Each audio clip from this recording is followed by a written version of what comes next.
Malcolm X would say, if you read the newspaper too much, you'll end up loving the people doing the oppressing and hating the oppressed. Why is it that so many in the West were so quick to come to the side of the occupied Ukrainians, and they're so slow to come to the side of the occupied Palestinians? We're going to go ahead and check out some violence with Israel raiding the Al-Aqsa Mosque, one of the most holy sites in Islam, if my understanding is correct. Colonial violence. This is what libs miss. This is Democracy Now! Their lack of material understanding of the situation in Palestine is what gets them to only be sympathetic to the Israelis. Here we go. In the month of Ramadan. The War and Peace Report. I'm Amy Goodman. We begin today's show in occupied East Jerusalem, where Israeli forces raided the Al-Aqsa Mosque for the second time in 3 days, clearing worshippers from the third holiest site in Islam.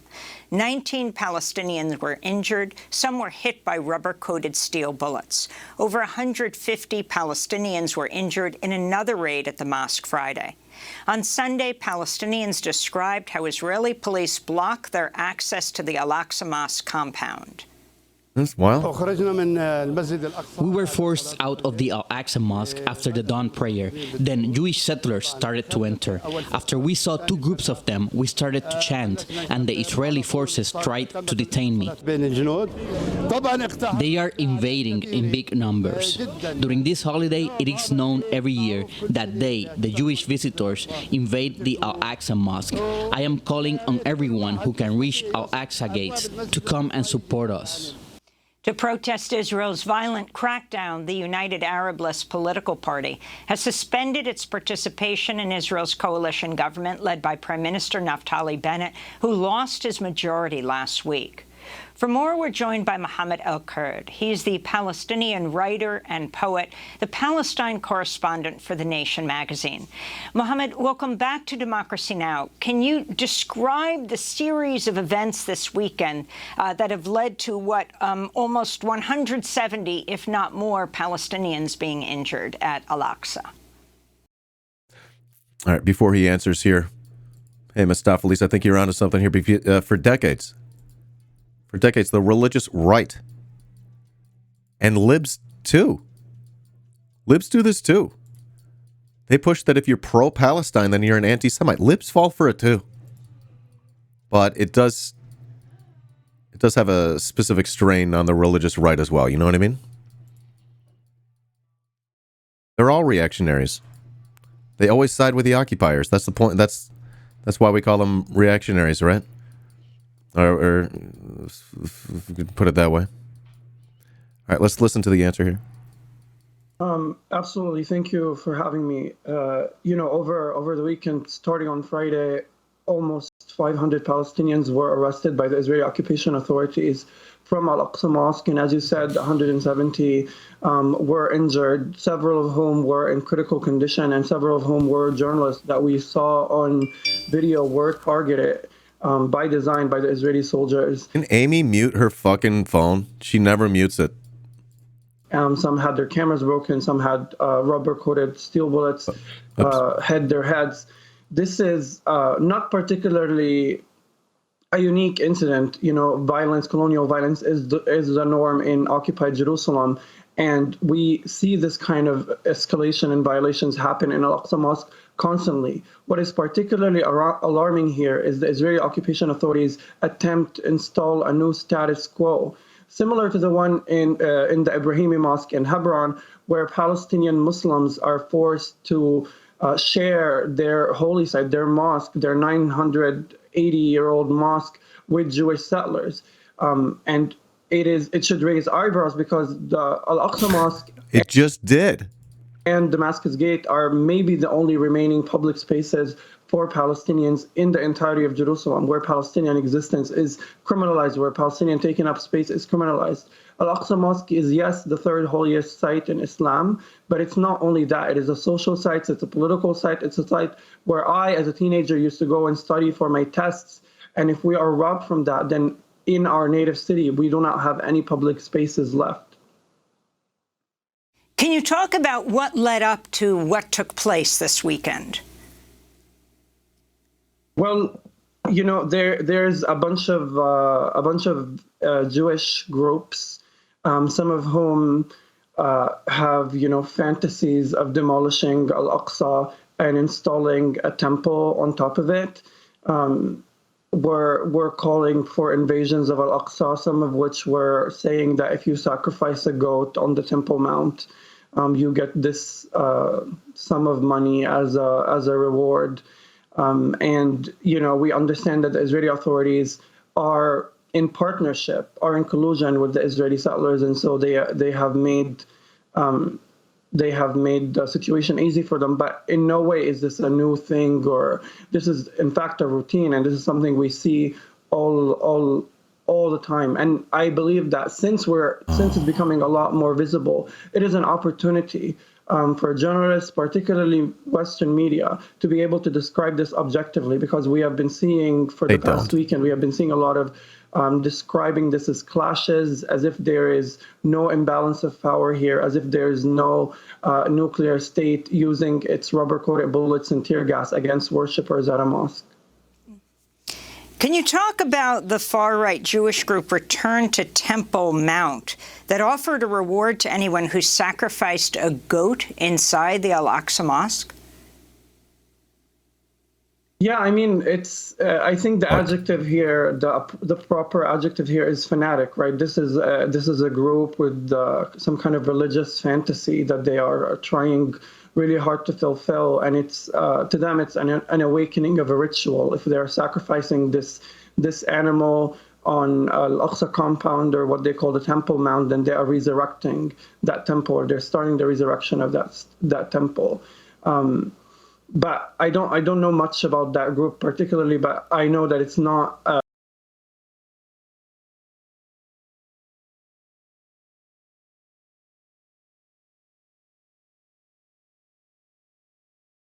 it's not. I wouldn't call it far right. It's not a fringe group. This is an idea that is shared widely by.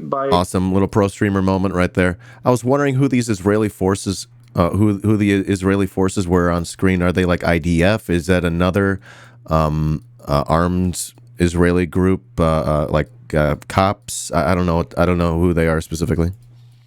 By settlers in Jerusalem, in which they want to dismantle Al-Aqsa, and they want to install a new status quo in which either there's no more Al-Aqsa, or that Muslim Palestinians can only attend it and be in it during certain times of the day. And can you talk about the media describing what's taking place as clashes, Mohammed? Yeah, absolutely. You know, it's as though we are not seeing dozens and dozens of videos of Israeli occupation forces breaking windows of the mosque, as if we're not seeing videos of them targeting children and beating them with batons, or targeting journalists and beating them with batons. To set up a false equivalence in which we are referring to these raids, these violations, these clear violations as clashes, we are not being objective journalists here. We are simply being mouthpieces for the Israeli government. We are parroting the official Israeli narrative. And this has happened also last year. This happens all the time. And I always try to invite journalists to take the opportunity to actually be objective and refer to an internationally recognized occupation as such, to refer to soldiers, dozens of soldiers using batons and rubber bullets and tear gas against unarmed civilians as such. There are no clashes in which the powers are not equal. And can you talk about the numbers of Israeli and Palestinians who have died in the last few weeks? I'm not aware of the numbers, but I know that in the past 3 days alone, over a dozen Palestinians were killed. A mother of 6 who was partially blind was shot down in the street for no reason other than, quote, looking suspicious. I know that young Palestinians in Jenin refugee camp have been shot and killed in the past few days. I know that a Palestinian lawyer and a member of the Public Committee Against the Wall in Nablus, in Beta, has died, has been killed by the Israeli occupation forces as he took his nephews and nieces to school.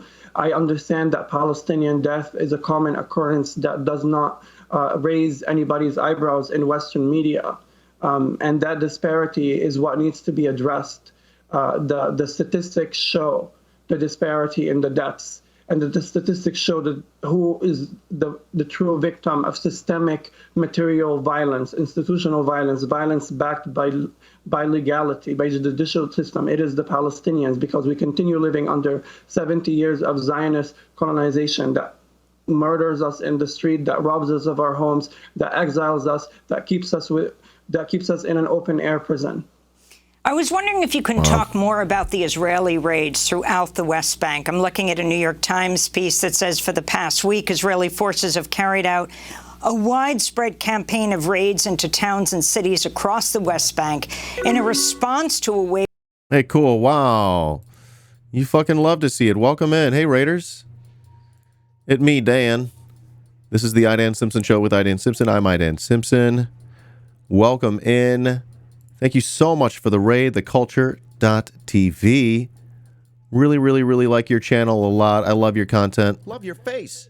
We love having the opportunity to show it off here from time to time. If you're with me already and you're following, maybe you're even watching the YouTube video, the clip that we're making here, make sure you follow theculture.tv. They make really great anti-imperialist content.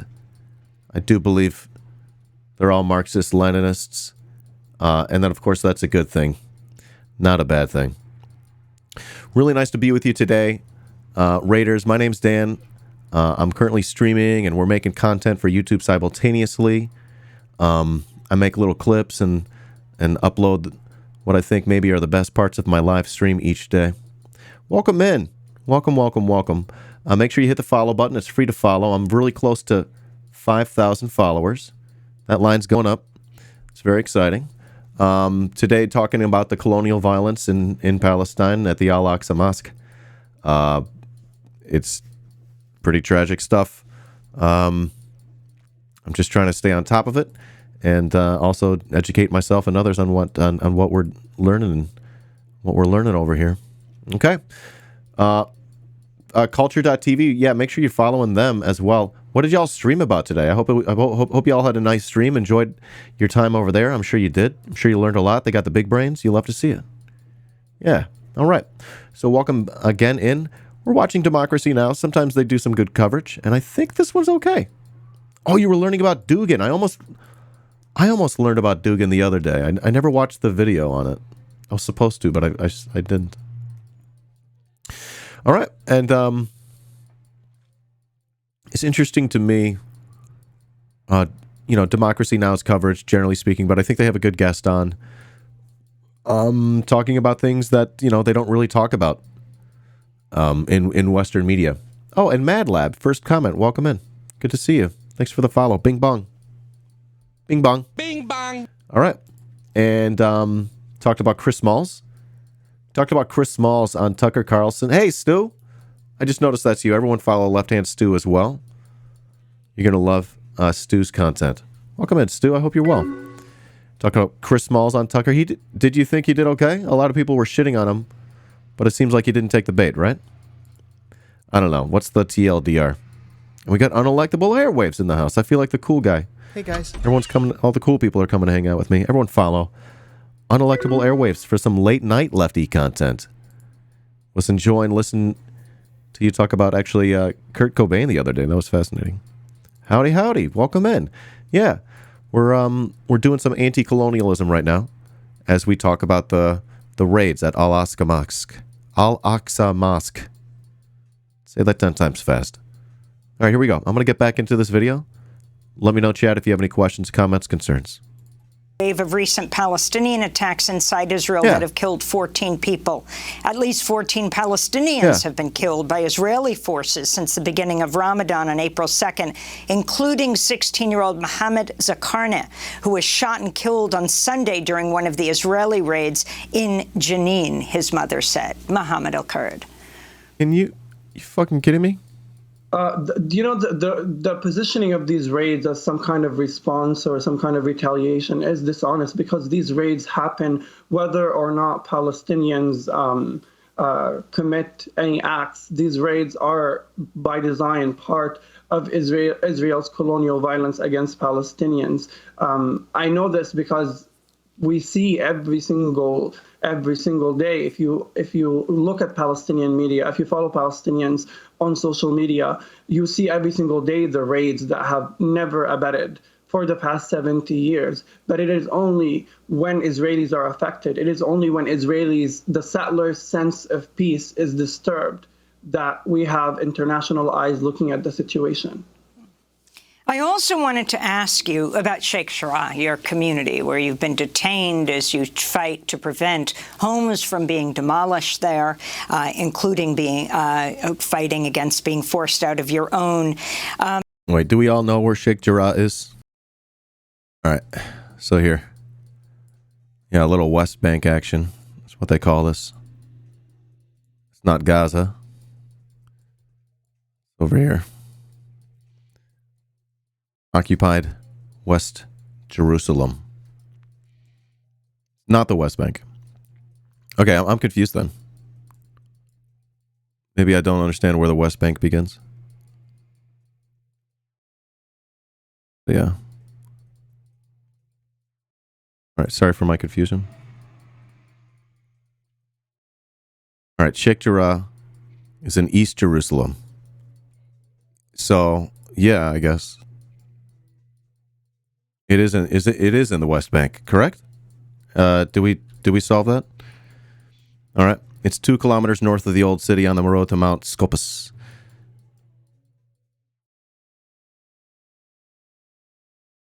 Al-Aqsa Mosque is in West Jerusalem. Okay, that helps me understand. But he's from Sheikh Jarrah. All right. Well, hey, Bernie. Where'd it go? So I think my understanding is that he's from Sheikh Jarrah, which is in eastern Jerusalem in the West Bank, but Al-Aqsa Mosque is in West Jerusalem, in occupied West Jerusalem. Is that accurate? Okay, I think we're on the same page here. And it's also called the West Bank because it's the west side of the Jordan River. Okay. No, it's right around the west bank of the Jordan River. Okay, very good. We're all together now. All right. I did want to read a little bit about Sheikh Jarrah, where he's from. We'll just do some points here at the top. The modern neighborhood. Hold on. It received its name from the 13th century tomb of Sheikh Jarrah, a physician of Saladin, am I saying that right? Located within its vicinity. Modern neighborhood was founded in 1865, gradually became a residential center of Jerusalem's Muslim elite, particularly the Al-Hassani family. After the 48 Arab-Israeli War, it bordered the no man's land area between Jordanian-held East Jerusalem and Israeli-held West Jerusalem until the neighborhood was occupied by Israel in the 67 Six-Day War. Most of the present Palestinian population is said to come from refugees expelled from Jerusalem's Talbiah neighborhood in 48. How does that all look to you? That's actually not a bad... Is that bad? That wasn't bad. They called it occupied. They should say something about it still being occupied today, maybe? Otherwise, is that inaccurate? How are we doing there? Again, I'm not too close to all these details. This is not my strength in terms of geopolitics here, chat. You're welcome to hold my hand through this. Doing a little genocide as a treat. Oh my God. I hate you. So, yeah, I generally notice that Wikipedia admins are super libs, but that wasn't bad. Was that bad? Was anything like framed terribly? I don't know. I wish someone could hold my hand through things like this sometimes. And spooks too, for show, right? If you see the amount of edits coming out of Washington and around there, right? Isn't there a resource where it shows you where all the Wikipedia edits are happening? That's some scary shit, y'all. All right, let's feature this comment here. The Western Wall. The Western Wall is at the bottom of the mosque. Under the mosque, believed to be the Western Wall of the temple that the mosque was built over its ruins from the Roman occupation. So it's a contentious spot, you could say. The Al-Aqsa Mosque. All right. And then we got to talk about the Nakba. If you don't know about the Nakba, let's do real quick. Palestinian Exodus, 1948. More than 700,000 Palestinian Arabs, about half of the pre-war Palestinian Arab population, fled or were expelled from their homes during the 48 Palestine War.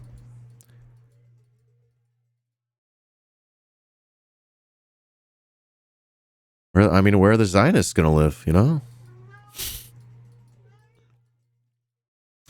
The Exodus was a central component of the fracturing, dispossession, and displacement of Palestinian society, known as the Nakba. Between 400 and 600 Palestinian villages were destroyed, others subject to Hebraization of Palestinian place names. I don't know how to... Hebraization. And also refers to the wider period of war itself and the subsequent oppression up to the present day. Precise number of refugees, many of whom settled in refugee camps in neighboring states, is a matter of dispute. But Wikipedia says around 80% of the Arab inhabitants of what became Israel, half of the Arab total of mandatory Palestine, left or were expelled from their homes. About 250,000 to 300,000 Palestinians, they fled or were expelled during the 47 to 48 Civil War. Before the Israeli Declaration of Independence in May of 48, a fact which was named as a casus belli for the entry of the Arab League into the country, sparking the 48 Arab-Israeli War. Causes, also a subject of fundamental disagreement among historians. Factors involved in the Exodus include Jewish military advances, destruction of Arab villages, psychological warfare, fears of another massacre by Zionist militias after the Deir Yassin massacre. Oh, wow. Oh, no. Hey, Timmers. Thank you so much for the 5 months. Get wrecked, Nazis. Welcome in. Get wrecked, Nazis. Which, the massacre which caused many to leave out of panic, direct expulsion orders by Israeli authorities, the voluntary self-removal of the wealthy classes, the wealthier classes, collapse in Palestinian leadership and Arab evacuation orders, and an unwillingness to live under Jewish control. Later, a series of laws passed by the first Israeli government prevented Arabs who'd left from returning to their homes or claiming their property. They and many of their descendants remain refugees. The expulsion of the Palestinians has since been described by some historians as ethnic cleansing, while others dispute the charge. The status of the refugees, and in particular whether Israel will allow them the right to return to their homes or compensate them, are key issues in the ongoing Israeli occupation of Palestine. The events of 48 are commemorated by Palestinians both in the Palestinian territories and elsewhere, known as Nakba Day, May 15th. 100% it was. It still is. Ethnic cleansing. They didn't leave willingly. Yeah. Exactly. Exactly. Little map of where Al-Aqsa Mosque is. If it gives you a little bit more of a context. Also to be included, Israel continues its settler colonial project, aided by U.S. hegemony. Let's not leave out how they're able to maintain their Zionist ethno-state. And let's not forget that white supremacists in the United States and around the world look at Israel as a model for the kind of ethno-state that they want to make. That's pretty fucked up if you think about it. Holy shit, they got a lot in common with Nazis? Oh, Dan, don't do that. They were killed by the Nazis. Then why are they giving Nazis in Ukraine guns? Isn't this fucked up, man? This whole thing is fucked. This.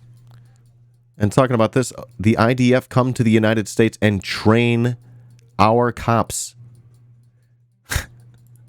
The settler colonist military force comes to our country to train our cops. That sucks, dude. All right, I see now. Your comment. Don't call them IDF forces.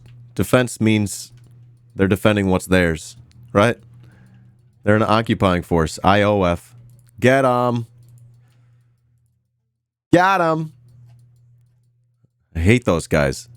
You've seen Palestinians use IOF instead of IDF? Is that true? I'd love to see this. That's cool.